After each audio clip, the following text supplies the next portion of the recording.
The parents of a Moranbah toddler who died after a sustained attack at the hands of his babysitter have launched a petition calling for manslaughter laws to be re-examined.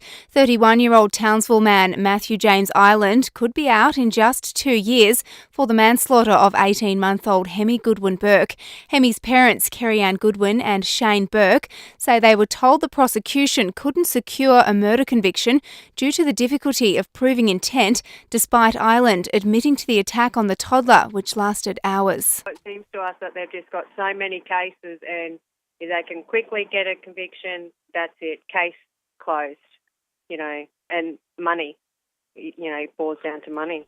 The petition can be found on change.org. A petition has been launched on change.org calling for Queensland's manslaughter laws to be re-examined. It follows 31-year-old Townsville man Matthew James Ireland receiving a manslaughter conviction over the death of Moranbah toddler Hemi Burke in March 2015.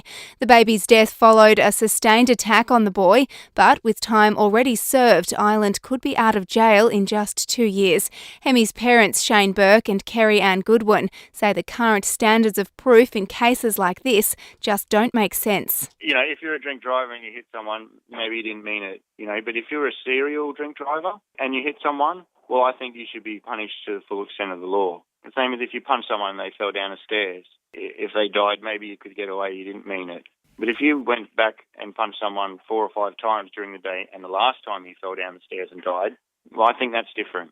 The parents of a toddler bashed to death by a family friend says his killer should never have been allowed a plea bargain.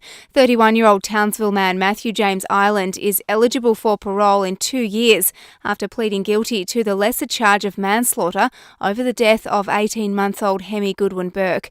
Hemi's mother, Kerry-Ann Goodwin, says she begged for Ireland to go to trial on a charge of murder, but that was overruled by the courts. It seems that the law protects the predators. What about the little victims? What about these ones that can no longer speak for them and wear their voices? It's devastating, it's heartbreaking, and we feel like we've failed, and that's how I honestly feel. I've failed. She's urging people to sign a petition at change.org calling for an overhaul to the system.